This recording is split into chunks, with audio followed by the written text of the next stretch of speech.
Before the video begins, I'd like you all to do me a massive favor. My buddy is making some amazing true crime content on his channel, The Disturbing Truth. The cases he covers are some of the rawest, hardest-hitting true crime horror stories I've ever heard. If that's your kind of thing, please subscribe to The Disturbing Truth by clicking the top link in the description or the link in my pinned comment below. But let me warn you, this content will leave you seriously unsettled. Bring a strong stomach, and let's give The Disturbing Truth some support.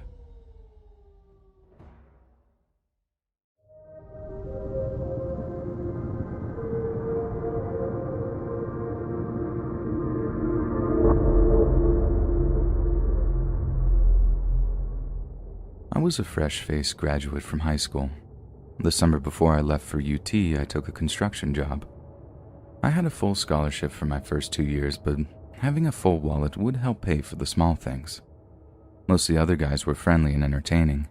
A day didn't pass where we weren't doubled over in laughter because of something someone did or said. Two of the guys were exceptionally funny. Mark and Daniel had been working on separate sites or together for the past 15 years. They were both grade A practical jokers, but sometimes Mark would take things a little too far. Daniel was more than often the target of his humor. This would become a source of tension between the two, but they always made up by the end of the workday.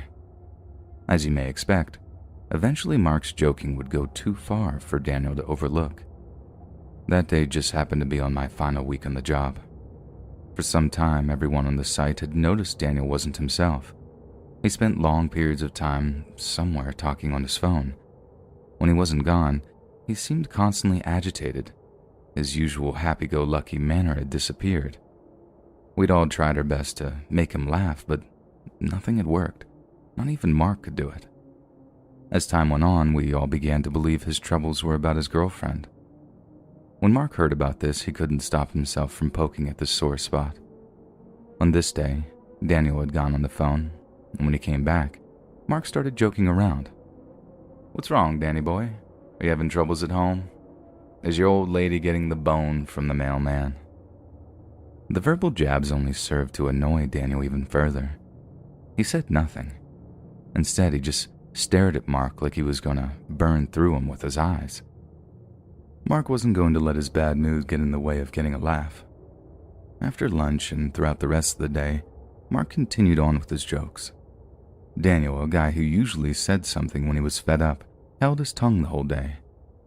I knew if he didn't put a stop to Mark's poking, he would take things too far and cause a problem, maybe even a fight, I thought. Daniel was clearly not in any mood to let the remarks roll off his back. And as quitting time arrived, I relaxed. I was almost sure Mark would let up. Unfortunately, things only got worse. A lot worse. It was quitting time. We were going around the site picking up our tools and cleaning any trash we'd left behind. Everyone was focused on the task at hand. I was off in my own little world, thinking about any last-minute things I needed to do before I left for school. When everything was complete, we were all standing around discussing our plans for the forthcoming weekend. It had been a while since Mark had made any jokes, and I assumed he'd stop for the day. When his turn came, he looked very serious and said, "Well, I think since old Danny's going fishing, I'll go over to his place and give his old lady some boning." The joke had come by complete surprise to all of us, and we all fell over ourselves laughing. All but Daniel, of course. I saw a snarl appear across his face. His teeth were gritted so tightly it looked like they'd crumble any second. "I'm so sick of your stupid jokes." No sooner had he said this, Daniel stepped forward with his hammer drawn back. I was precariously close to Mark at the time. I stumbled back so quickly I fell onto my butt. I looked up just as Daniel brought the claw end of the hammer into Mark's skull. Mark immediately fell over seizing. Writhing around on the floor, I was in shock. And I froze where I was. I watched Daniel for his next move. He stood over Mark's convulsing body for a moment, surveying his handiwork, I suppose. I was relieved when he calmly walked over to a bench and just sat down. I don't think I could have moved had he come at me. Just like me, the other guys were frozen in place watching as Mark's body slowly came to a limp halt. And we all looked at each other, too terrified to speak. Daniel broke the silence for us. I guess y'all should call the cops. I'm not gonna run off or anything, I'm just a little fed up. The resignation in his voice showed just how far gone he was. The old Daniel I knew wouldn't have done anything like this. We did like he asked, and he didn't give the cops any trouble when it came time to take him away. I thought the shock was affecting me at that moment, but even now, I don't feel anything but sorry for Daniel. It would come out later just how bad things had been going on at home. His girlfriend at the time had cheated on him more than once. She had blamed it all on him, and he had been working 2, sometimes 3 jobs just to keep her happy and keep up with expenses. He was neck deep in love and too blind to realize what was happening until it already had happened. After all he did to give her what she wanted, she had the nerve to complain about him being gone so much. When he was at work, all he could think about was, is she with another guy right now? He was too private to share any of this with us. I don't think Mark had any idea what was truly occurring. He took a shot, and when he saw that he'd hit a nerve, he rode it into the ground.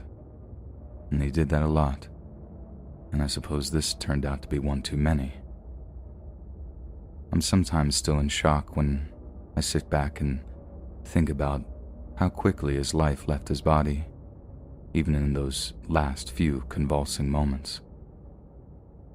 All of us offered to serve as character witnesses, but it turned out not to be necessary. A deal was struck and Daniel agreed to serve 15 years. He's been offered parole in the intervening years, but declined it. With his release date soon approaching, I hope he's able to get his life back together and move beyond the shadow of this crime of passion, I suppose you could say. I've saved the most important person in the story for last. Mark's story obviously ended on that job site. Some readers may wonder why Daniel had received so much sympathy and Mark so little. Well, the truth is, although he was a really funny guy, that was about all he had going for him. I said already how far he would push Daniel with his joking. Heck, some folks may call it bullying these days, and I'd say they'd be right. He didn't do that to just Daniel. Not one of us evaded his comedic jabs, and that was far from his worst trait, though. Even around a bunch of East Texas rednecks, Mark's racism was off-putting. Like with his jokes, not a single culture was off-limits, and he wasn't afraid to say it. I won't even get into his views on women. I'll just sum it up by saying Mark was not a good person. Funny people tend to get away with things us other folks can't. However, even when you're making people laugh, there's a line, and unfortunately for Mark, he crossed it. One time too many.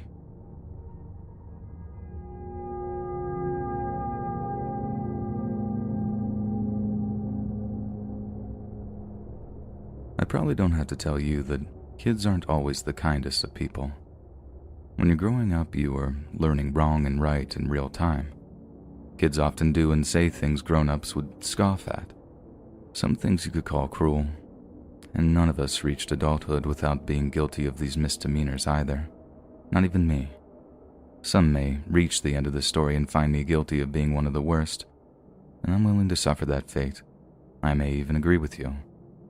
After all, when I was 12, I helped kill a man. Once I reached the age of 14, I passed in the world of latchkey kid, a phenomenon I'm not even sure exists anymore. However, for a few years prior to that, I was forced to spend my time out of school at a local large-scale daycare center. I know my folks had no other choice at the time, but the experience was bristling, especially in the summers. I had been free to run unattended since birth. I still don't look back favorably on that time, and my feelings about being stuck in daycare is another story for another time. You're here to hear about my crime. Well, during the summers, the daycare had to find a way to keep hundreds of kids, some almost as old as 16, busy. Since the center happened to be located near the downtown area, they used this to their advantage. Several attractions were within walking distance. The most often visited and my favorite was the city library. At least once a month we'd be grouped together and march the quarter of a mile or so to the place. On the walk there, the group would pass places like the old post office and several large churches. One of these churches had a spire that was easily 50 to 75 feet in the air. I'm not sure the exact height, but to the child's eyes, it might as well have been 1,000 feet. Suffice to say, you wouldn't want to fall from the top of it. One particular day, our group was marching to the library and had stopped across from the church. Someone had noticed a man working at the very top of the spire. I couldn't tell you what he was doing, but to us, he was a prime target for our harassment. I have no idea who said it first, but once the initial call for fall down, was heard, most of the other boys joined in.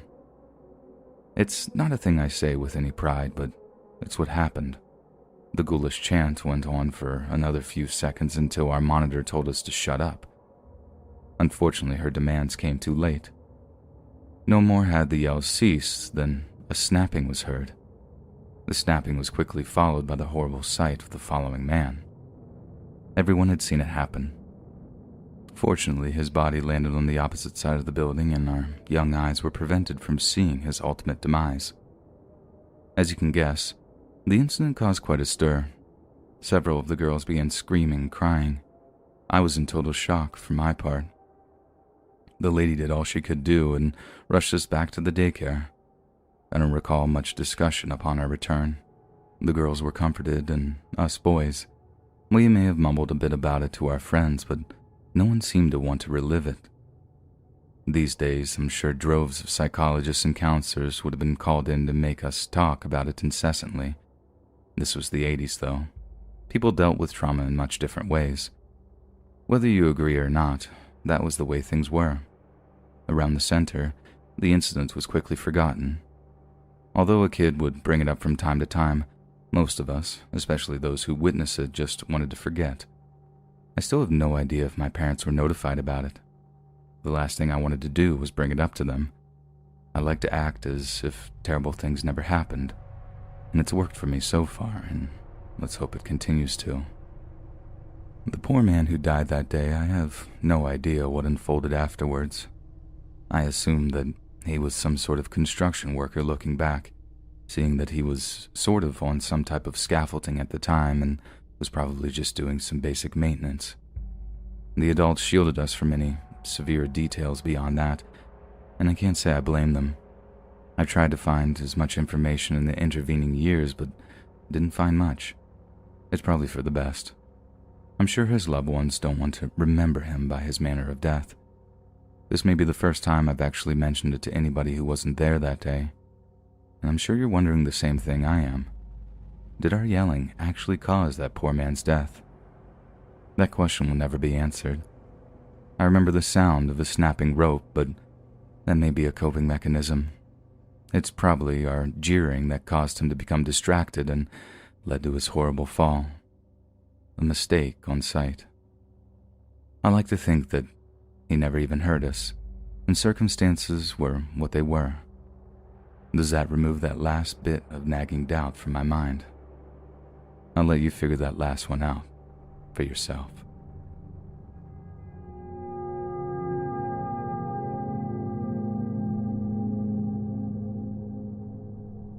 I know I'm not the only person to suffer from the financial collapse of 2008. It was far from a 1929 crash, but it did plenty of damage nonetheless. I've been working in the housing finance sector for almost 15 years when it happened. Once it became clear that there were going to be a lot of changes in the regulations, I was one of the first in my company to be let go. I don't blame the bosses. In a time so beset with uncertainty, your corporation's finances should be a primary consideration. I figured finding a job wouldn't take long. Week after week, I sent out resumes and contacted friends in the industry. I kept getting the same answer. Sorry, we can't take on new people until we know where things are headed. It wasn't the reply I was hoping for, but I understood. After a few months passed, I realized I was going to have to find a new line of work. I took a chance and called an old boss I'd had in college. Just after high school and all through college, I'd supported myself in the building trades. It had been a long time, and I wasn't even sure if he'd remember me. He told me if I ever needed a job, he'd hire me back. The gamble paid off. He did remember me and promised to keep me on as long as I needed the work. It came just in time, too. Although my wife and I were still renting, I knew she had her heart set on buying her own place. Oh yeah, we also had a child on the way. So, I guess you can see the urgency. It took a few weeks to get the hang of things again. The industry had evolved greatly in the time I'd been away, but I eventually caught up. Things were going well until the morning myself and another guy were sent to repair the siding of a huge 3-story house in the historical district. A massive renovation was underway, and the painters couldn't start working on the outside until we finished our part. The scaffolding was already up when we arrived. I could tell from my first step the thing was thrown together fast. I gave it a quick shake and nothing fell off, so I gave it a pass. I'd been on some rickety setups before, and this was solid by comparison. There was no time to be timid. We were on the clock, and it had to be done yesterday. I ignored my concerns, and we got to work. We started at the very top and had been there about 20 minutes when everything went to chaos. First came a high-pitched ping, followed by 2 quick snaps. As I looked to my left, I watched my coworker drop the roughly 40 feet to earth. As he fell, planks of wood and poles fell upon him. It all seemed to go in slow motion from then on, and I knew that I was next. For some stupid reason, I reached out and tried to grab the siding before me. I watched long scratches appear on the cedar as the scaffolding dropped below. I tensed up and prepared for my landing. When it did finally come, I believe that I lost consciousness for a few seconds. I felt like I'd been hit by a truck, and I can only imagine the other guy felt even worse. The whole rig, including myself, ended up crashing down upon him.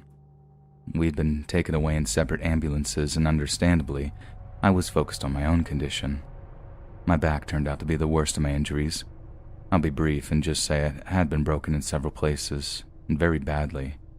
If you think I got off the worst, you'd be dead wrong. My coworker had major internal injuries to go along with his broken bones. While both of us would spend another week in the hospital, I'm of the opinion he will suffer the most in the long term. Our boss had been there along with our families the whole time. He'd made it crystal clear that everything would be handled by him. It was a relief to hear, but the least he could do. The oddest part to that week was the near panic he was in. This is a man who'd seen it all. He'd fought in Vietnam, neck deep in some of the heaviest fighting.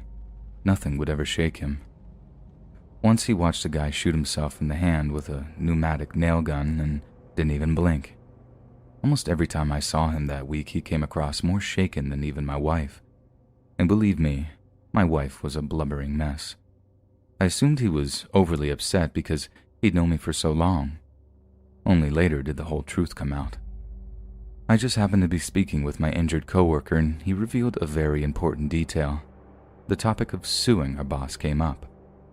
I had no reason to file suit against the man. He'd been a good friend and a boss for many years, not to mention he'd taken care of anything we'd needed. My coworker brought up something I've never even considered. Who had set up the scaffold? I was the one who decided to climb the junky thing after all. I wasn't looking to blame anyone, and it turned out that he had spoken to one of the men responsible just days prior. The guy had said that scaffolding had been missing several bolts. When he offered to go back to the warehouse and get some to replace them, our boss blew him off. In fact, he looked at the thing and said, "It's fine. We don't have the time to worry about a few screws. I've seen worse before." Everything, the way he'd been acting, his instance in paying for everything before it had even been mentioned, it all made so much more sense. It had been 4 years since the accident, and I was getting disability checks from the government. While not a lot of money, our family was able to get by. Had I known he'd been so negligent back then, both of us could have sued him into bankruptcy. And that was exactly why he was so panicked. He knew he'd screwed up. and big time. The revelation hurt me more than angered me. Some friend. He knew I would be on that scaffold. Just to save a little time and make a little more money, he neglected his workers' safety. In light of this information, I cut ties with the man. My life has been changed, definitely for the worse because of his carelessness. Just thinking of him in this moment makes me sick to my stomach. While I wouldn't call it an opportunity, I did find a place online where I can complete my education and get my accounting degree. Darn near 30 years ago, I'd been a hair away from getting it, but I took the home financing job. The money was too good to turn down. And when you're young, we don't tend to think about things in the long term. I'm able to take in work from home, and the extra income has been a blessing. This past year, I was finally able to make my wife's dream come true and buy our first home. My only regret is that I'm too busted up to carry her across the threshold. All of this happened because of the negligence of one man. A man I once called a friend.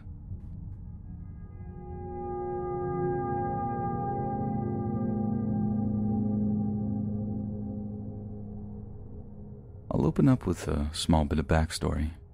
When I was 15 years old, my dad was transferred to a small city in Florida.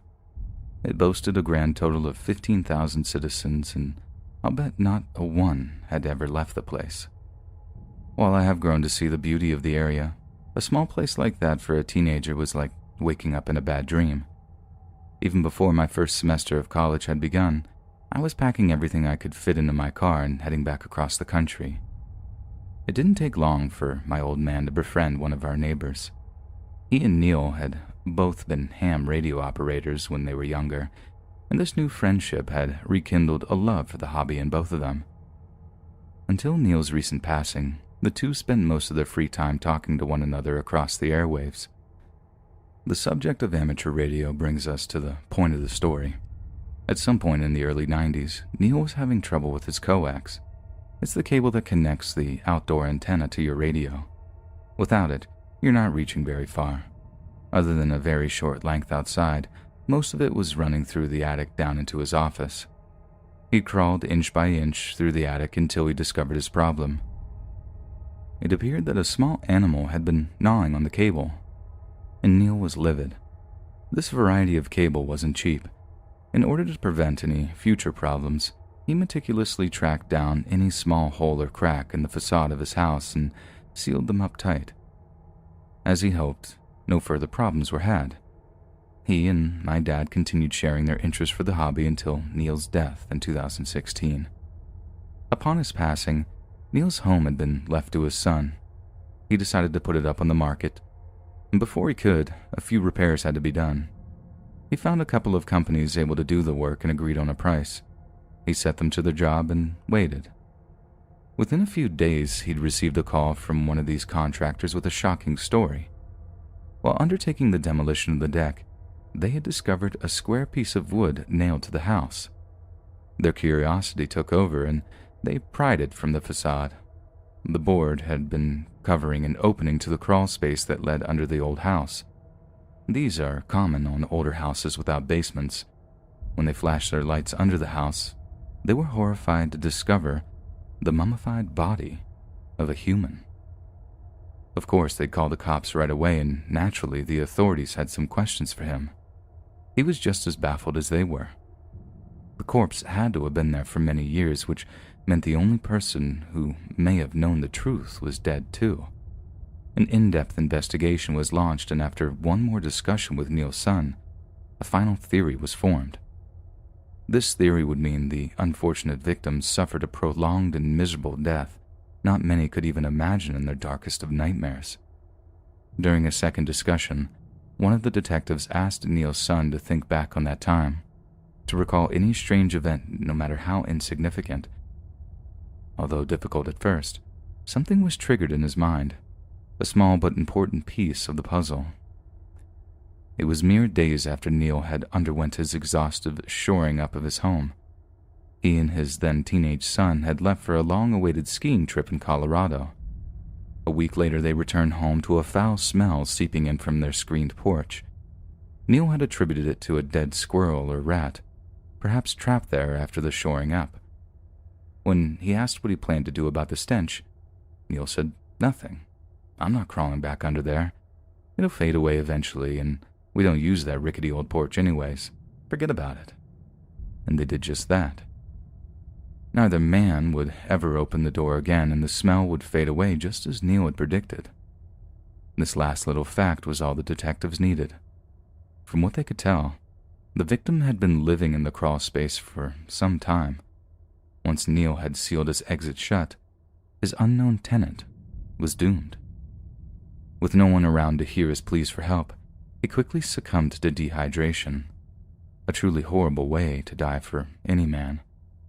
And perhaps it was better that Neil wasn't around for the ghoulish discovery. The guilt surely would have been overwhelming.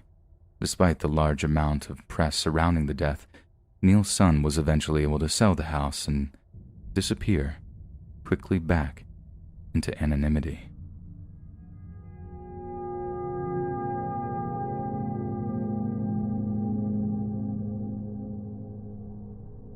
I've heard some crazy things during my time in the trade. The following is a recounting of the most terrible and heartbreaking thing I'd ever encountered with my own eyes. This took place in 2017. I'd only been apprenticing as a carpenter for a few years. Our company had just won a big contract from the city. The job was to demolish a small neighborhood of abandoned homes, some going back to the 30s, and rebuild a low-income housing project in its place. My job didn't begin until all the demolition was completed and the area cleared. With nothing better to do, I drove out to the site to watch the leveling and prepping of the ground. For most of the day, my boss and I hung around and BS with the guys doing the work. I'd become good friends with several of the dudes working with me. A group of us would go out on Saturday nights to drink and have a good time. Moses, a Latino fellow about my age, turned out to have grown up not 2 blocks from me. For some reason, we'd never met before I got on at the company. The two of us would share stories of our childhood in the old neighborhood, and we soon became good friends. Just a few weeks prior to this incident, he and his girl had asked me to move into their apartment. Their prior roommates had lost his job and had to move back home. I agreed and was in the process of packing up when this happened. Anyway, my boss and I returned after lunch. We were in the on-site office talking to the big boss. He was going over some plans with us when a loud crash came from outside and a bunch of yelling started. I looked out the window and saw several of the guys running towards something. Of course, I was curious. The 3 of us walked over to join the others. We were still unsure of what was going on until we got about 10 yards away. Slowly, the edges of a giant hole grew larger with every step. Not until I'd reached the very precipice did I realize the full horror of what was unfolding. This huge hole was now much more. I'd heard of sinkholes, but never fully understood what they were, and that was until now. The very size of the thing had me in awe. An easy 30 yards across and at least 20 feet deep. The monstrosity had swallowed a full-size bulldozer and its driver with plenty of room to spare. And about that driver, I was afraid to ask who it was. They were nowhere to be seen and surely hadn't survived. Almost as if the others could read my mind, Moses' name began to fill the air around me. Even before the emergency services arrived, we were yelling down into the dark chasm, hoping for some sign of life, no matter how small it may be. Our efforts were met by nothing but silence and the occasional crumbling sound of further collapse. There was nothing left for us to do but wait while rescue did their jobs. I'm not ashamed to say I had my fingers crossed. Up to the moment his body was lifted from the hole, I held a shred of hope, but there was no way to avoid the truth now. My best friend, and a very great man, was gone. The detectives allowed me to be the only one to notify Veronica of his death. When I arrived at the apartment alone, she broke down immediately. My face surely betrayed my feelings to the entire world. Despite all my attempts at being stoic, seeing her tears burst the dam. We held each other and cried for several minutes until she eventually summoned the courage to hear my story. The repair of the sinkhole began the day after the funeral and took well over a week to complete. Returning to the site was difficult, and I could tell I wasn't the only one having a hard go of it. Time passed, and with it, work became easier. When the guys did begin talking again, most of what was said was about Moses. You really don't know how loved a person is until they die. At least that's how I saw it. A day didn't pass where one of us didn't have a great story to recall to the others. It helped ease the sadness. I realized then just how lucky I was to call him a friend. In tragedy, something beautiful sometimes comes of it. What none of us knew at the time, including Veronica herself, was that she was pregnant. At first, all we could think of was how terrible it was that Moses wouldn't be around to see his child born. However, as I thought more about it, I realized this was truly a miracle. Had he passed a week sooner, his bloodline would have died with him. When the day arrived, I was lucky enough to be the first notified of the birth of little Moses Ramirez Jr.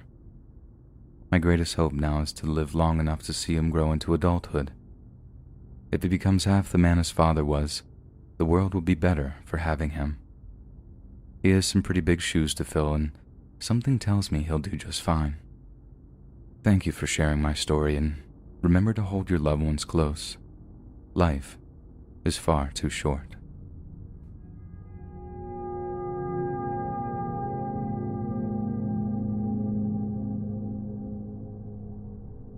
Until Bird took me under his wing, I'd never been good at anything. School was a long string of average grades and fleeting friendships. My sad attempt at becoming a football hero was just that, sad. I'd hoped I could better myself by attending a nearby junior college, only to fail out within 2 years. Somehow I was introduced to Bird, and things only improved. Bird was a well-known carpenter specializing in ornate carving and design. I was just a young 20-something with no real direction in life. My job was nothing more glamorous than cleaning up after a bunch of half-stone builders around the worksite. Out of the blue, my boss came to me and said that I was being promoted. I was all excited, thinking I'd get a little cushy job like his assistant or something. Instead, I was told to report to Bird, actual name, Bert, and do what I was told. Story goes, Bird got his name because his British accent was so thick everyone thought that he was saying bird instead. He didn't seem to mind. He took it in stride much like he did everything else in life, and I introduced myself to him and just got a grunt in return. He handed me a work belt weighted down with some of the finest looking tools I'd ever seen and said, "These are yours now. You can pay me back whenever. Take care of them. I only give them to you once. You got any questions? Good." He cut me off before I could catch my breath. I was too intimidated to speak a word after that. For the rest of the day, I followed him around, soaking in every little morsel of information I could. That was how my apprenticeship began. Day after day, I watched Bird create some of the most amazing and beautiful works of art. It was almost a month before I was given my opportunity to actually touch a piece of wood. Looking back, it was an unsightly first attempt, but something in that grotesque image told Bird that he'd be able to make me into something resembling a craftsman. It also sparked a competitiveness inside me I'd never experienced before. I couldn't stand by while Bird created such wonderful things while my work was nothing even nearing poor. Almost all my free time was spent practicing my new art, and this quickly began to bear fruit. I could see in Bird's face that he was pleased with my progress. In a few short years, my work became almost indistinguishable from his own. The day eventually arrived when it was my time to move on. Bird smiled at me like a proud father and wished me good luck. My next few years went well. I received several major commissions, the most notable the creation of a great staircase in our governor's family home. Speaking of family, soon after leaving Bird's tutelage, I met a beautiful girl and later married. It wasn't long until our son arrived and everything appeared golden on the surface. What I didn't know then was my wife had continued her relationship with her first husband all the way up to the arrival of our son. This little fact would eventually cast doubt on who the boy's father actually was. Fortunately, later tests would prove it to be me. Even with the arrival of this great news, it did little to calm my mind. The collapse of my marriage weighed heavy on me, and I wasn't completely focused on my work. At the time, I was building a staircase in a city away. Instead of putting all my talents towards my work, I was often elsewhere. My second to last morning at the site, I had had an argument over the phone with my wife. We had agreed that I would be allowed to take my son for the night. However, she had changed her mind at the last minute. I did finally convince her, but the damage had been done. My mood had been ruined by her fickle power play. The only thing that would help would be seeing my son. I dry-fitted the last section of railing and ran out of the door. The rest of that evening was spent playing video games and watching movies with him. I went to bed that night happier than I'd been in a long time. The next day, I dropped my son off at his mother's and went to complete my last bit of work. The house was pandemonium when I arrived. I was unable to get any reason as to why until I spoke to the grandmother of the family. She said the night before her youngest grandson was playing with her older brother. At some point, he leaned against the landing railing and it gave way. The boy was in serious condition and, at least presently, paralyzed from the neck down. Her every word stabbed deeper and deeper into me. She was well aware of who I was, and her frown told me all I needed to know about how she felt toward me. I wasn't sure what to say, so I just stared until she stomped off. I rushed to the spot I'd worked last, and just as I feared, a big hole sat in the railing, open but unbroken. The remnants laid on the floor at my feet. Something didn't make sense. When I inspected the broken pieces, the true horror of what I'd done rushed into focus. I was unable to fight the sick feeling churning up in my stomach any longer. After retching for a minute or two, I looked again. It was still the same. No glue residue, or nails, or even screws. How in the world could I have made such a foolish error? A small glimmer of hope remained, though. As I ran up the stairs, purposefully grabbing at each length of rail, looking for any weaknesses, I hoped a sign or note would greet me somewhere nearby. Despite my fervent search, it wasn't to be. In a matter of a few quick moments, I'd ruined all I'd built, not to mention possibly crippled a young man for life. Looking back, I probably did everything wrong. In my defense, I was incredibly broken for my mistake. I was desperate to let the parents know this. They were less than pleased to see me when they did. Although they had yet to realize just how negligent I'd been, my very image must have represented the thing that had caused their child's present condition. I left before the hospital security arrived to remove me, and even then, I knew it would be the last time I'd hear from these clients. In the short span of time it would take for the news to spread, I took as much work as possible. Jobs that should have taken days took far longer. My confidence had taken a big hit. The triple checking of every move I made slowed me down, but I was determined I'd never make such a terrible mistake again, at least in the little time I had left. The day I dreaded finally came just 3 months later. The family's demand was an unbelievable $7.5 million, an amount not even someone as celebrated as Bird himself would ever be able to pay. Although my lawyer assured me the courts rarely awarded the initial amount, even $1 million would be enough to break me. If my insurance company did settle, I'd surely lose my coverage. It didn't matter.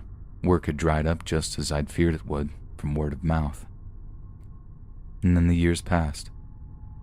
It's been almost 13 years since that terrible day. With no new custom work coming in, I was forced to go back to regular residential carpentry.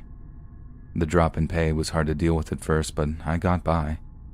My insurance company did just as I feared, and they managed to get the family to settle for $375,000. A paltry amount, if you ask me. My policy was canceled the next day, and since then I've kept my head down, working 6, sometimes 7 days a week. My divorce became final just a week after the settlement. I've swallowed a huge amount of my pride in the preceding years. I agreed to let my son stay with his mother despite my personal feelings in the matter.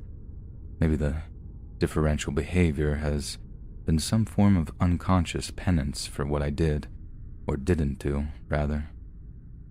Now that he's become his own man, I've been seeing more of my son as of late. He's shown some interest in Finnish carpentry, carving in particular. I was leery of taking him down that road at first, maybe because of my own unresolved feelings more than anything. He shows a natural aptitude for the trade that not even I had in the beginning. I wish Bird was still around to teach him. I've been away from that specialty for longer than I choose to admit. I fear he may not benefit the way he would had he not been taught by a more seasoned professional. Although I voice this to him, he insists that I be the one who teach him. I suppose I owe it to him in some way. That said, I intend on moving much slower with the boy than Bird did with me. Long before he's ever allowed to have his hand at a carving, there's one important aspect of the work that I wish I paid closer attention to. A man is never infallible.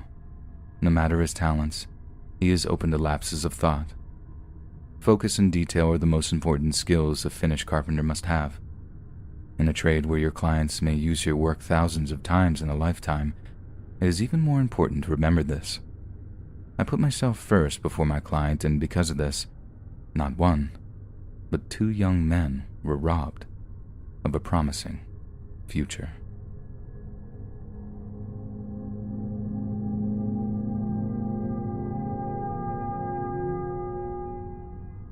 This was 2015, a much simpler and happier time. No one foresaw the god-awful mess ahead of us. I've been working for myself 5 years, and my company was just beginning to make a real profit. My first son was on the way, and we were just months away from closing on our house. Life was the best it had ever been. That morning a call came in for some repair work on a section of plumbing in a basement. The details were a tad sketchy, but the client was a retired widow. I wasn't expecting her to know the intricacies of her home's plumbing. After my apprentice and I finished our first job that morning, we had enough time before lunch to see what the exact problem was. The homeowner led us down the stairs and pointed out a big puddle on the floor. We poked around for a minute and found the source of the trouble, and it was a doozy. Not only was there a leaking sink next to the washer-dryer, which in itself is no major problem, the water had nowhere to go because the drain in the floor had a blockage. The 2 of us took an early lunch and returned to the home afterwards. I decided to tackle the drain problem first. It would require a lot of work. However, before we did any of this, we'd have to move the buttload of boxes filling the basement. Normally, I would have told the client to move their own stuff, but there was no way this old, frail woman was going to be able to move all that stuff herself. According to her husband had been a major collector of World War I and World War II era military items. After his death, much of the collection had been sold. The remainder had been boxed up and moved down there by her daughter. A few hours of walking up and down the stairs followed until we got to the last dozen boxes. All that remained was a small stack against the wall. I could see the end in sight and began moving them as fast as I was able. Only 2 remained, and I could finally start the real work. My apprentice grabbed the top box, so I took the last for myself. Without a second thought, I snatched it up and began to head for the stairs. Out of the corner of my eye, I noticed some movement.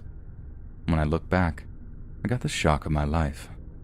A small snake was coiled up in the basement floor, ready to strike. A horrifying realization set in. With a heavy heart, I slowly looked down to my arm, and just above my left wrist, saw 2 tiny spots of blood. I knew what it meant, but I was too scared to move. When my apprentice returned, he asked what was wrong. I didn't answer. I was doing everything I could not to feel the bite. It unfortunately wasn't working. He looked down and noticed the snake. "Oh man, that's a Timbler rattler." Without another word, he ran upstairs to return 20 seconds later. He had a machete which I can only guess came from one of the boxes, and I watched with disbelief as he jumped to one side and brought the blade down behind the snake's head. And with the threat out of the way, he contentedly looked back at me and said, "There we go. Now he can't bite anyone." I calmly looked at him and told him he was too late. The smug look slowly melted, and he led me up the stairs to the truck.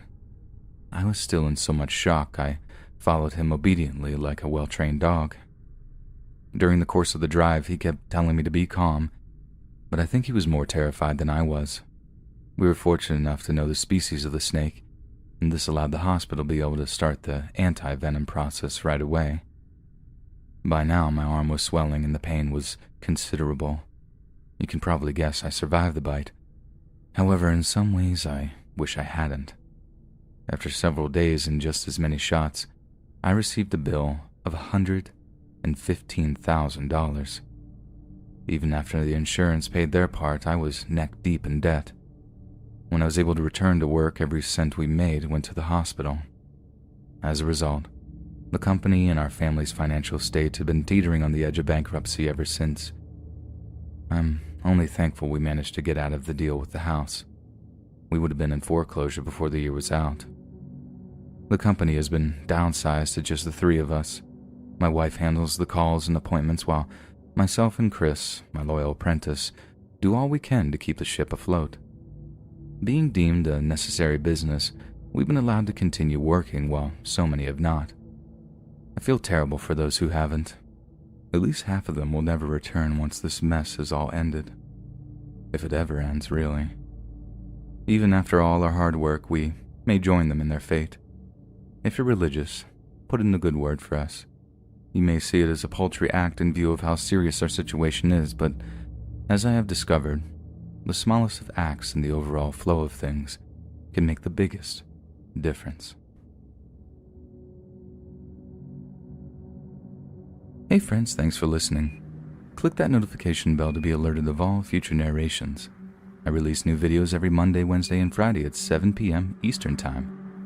If you got a story, be sure to submit them to my subreddit, r/letsreadofficial, or send it to my email, letsreadsubmissions@gmail.com. And you might even hear your story featured on the next video. And if you want to support me even more, grab early access to all future narrations for just $1 a month on Patreon, and maybe even pick up some Let's Read merch on Spreadshirt.